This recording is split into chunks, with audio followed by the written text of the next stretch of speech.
दोस्तों, भारतीय राजनीति में पिछले 12 सालों में जो कभी नहीं हुआ वो आखिरकार हो गया है। लोकसभा में एक बेहद चौंकाने वाली खबर सामने आई है। केंद्र की मोदी सरकार पहली बार संसद में अपना एक बेहद अहम बिल पास कराने में नाकाम रही है। हम बात कर रहे हैं महिला आरक्षण और परिसीमन से जुड़े उस ऐतिहासिक बिल की, जिसमें लोकसभा सीटों की संख्या 543 से बढ़ाकर 850 करने का बड़ा प्रावधान रखा गया था। सरकार की मंशा संसद में महिलाओं की भागीदारी बढ़ाने की थी, लेकिन 21 घंटे की लंबी और मैराथन चर्चा के बाद जब वोटिंग की बारी आई तो नतीजे सरकार के पक्ष में नहीं रहे। जरा सदन के आंकड़ों पर गौर कीजिए।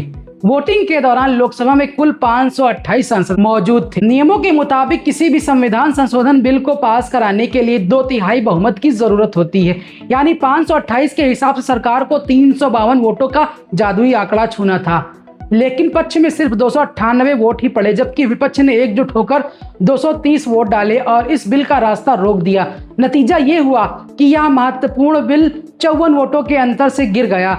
इस बड़े झटके का सीधा असर ये हुआ कि सरकार ने इससे जुड़े दो अन्य बिलों, परिसीमन संशोधन संविधान बिल 2026 और केंद्र शासित प्रदेश कानून संशोधन बिल 2026 में वोटिंग ही नहीं कराई। संसदीय कार्य मंत्री किरेन रिजिजू ने साफ कर दिया है कि जब मुख्य बिल ही गिर गया है तो उससे जुड़े बाकी बिलों पर वोटिंग का कोई औचित्य नहीं रह जाता। आपको बता दें कि वोटिंग से पहले गृह मंत्री अमित शाह ने साफ कहा था कि अगर यह बिल पास नहीं होता है तो इसकी पूरी जिम्मेदारी विपक्ष की होगी। लेकिन अब बिल गिर चुका है और सियासत पूरी तरह गर्मा गई है। तो दोस्तों, अब सबसे बड़ा सवाल यही खड़ा होता है कि क्या वाकई मौजूदा सरकार महिलाओं की सच्ची हितैषी है, या फिर यह सीटों को बढ़ाने और लोगों को गुमराह करने की एक राजनीतिक चाल थी।